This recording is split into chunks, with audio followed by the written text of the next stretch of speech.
COC music entertainment के audio video सबसे पहले देखने के लिए प्लीज मेरे चैनल को सब्सक्राइब करें और बेल आइकन को जरूर दबाएं।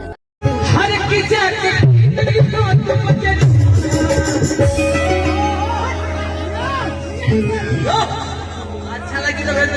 खपड़ी बजा के कलाकार का मनोबल बढ़ाने और सब ना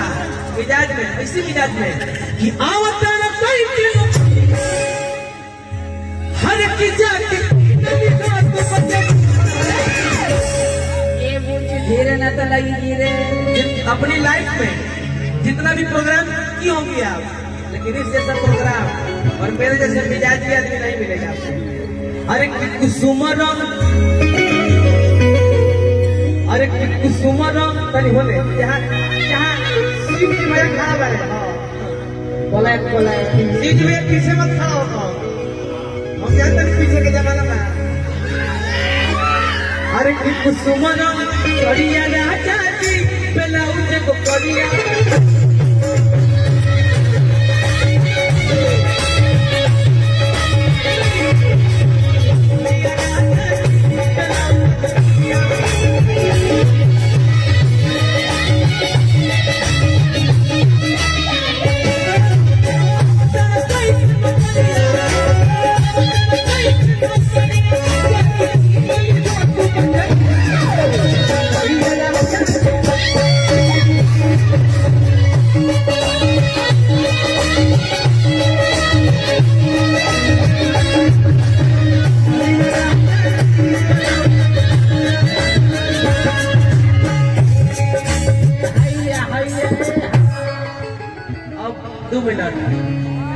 माही जी के देखी सब ना मनीषा का देखी ना आप माही जी रघुआ आओ पहले एक एक को देखा देते नहीं अब बाद चारों आदमी का प्रस्तुत कर ठीक ना गलती ना ना I am right you are wrong आइए आओ बताना कोई के नो जोड़ा बाबू हर एक पीछे आके हल्के ना तो लगे दोलंग के मंच टूटे वाला ना हो। अरे कुसुमर करिया राजा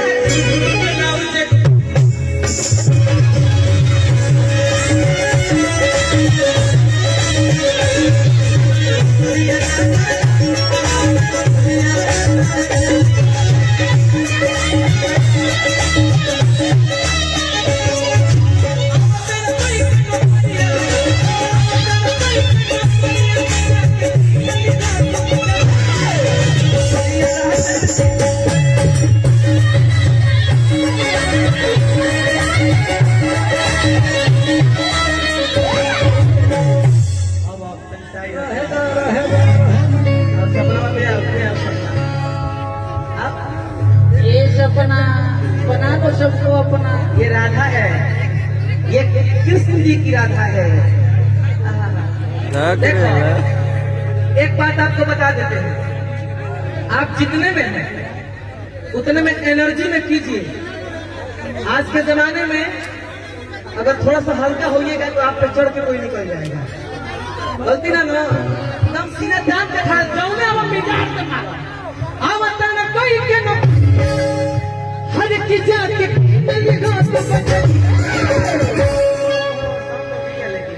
अरे कुसुमर सड़िया राजा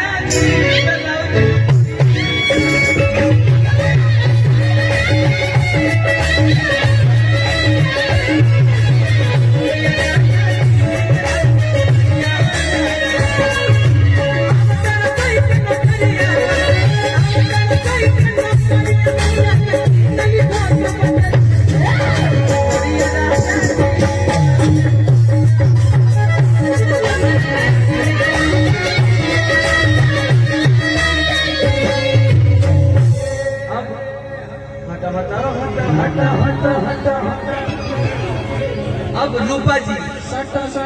इनका संगे को हम गाना गोले रहनी हम मंच पर जरा में हम रहनी हम काजल रगवानी जी रहनी वो प्रोग्राम के व्यूज 40 लाख रहे प्रोग्राम के खाली जो में गाना गोले जा कि दिलवा में सपना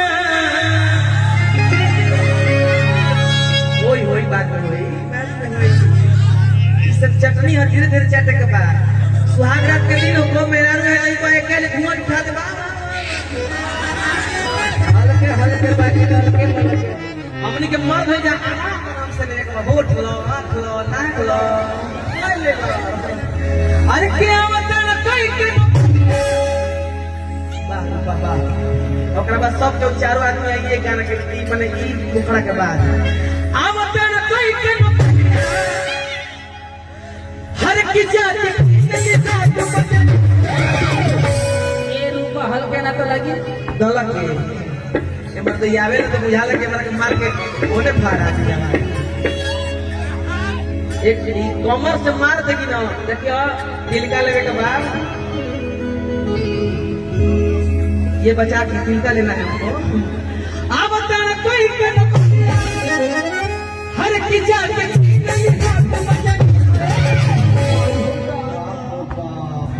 अरे की कुसुमन बढ़िया ना बेलाउज को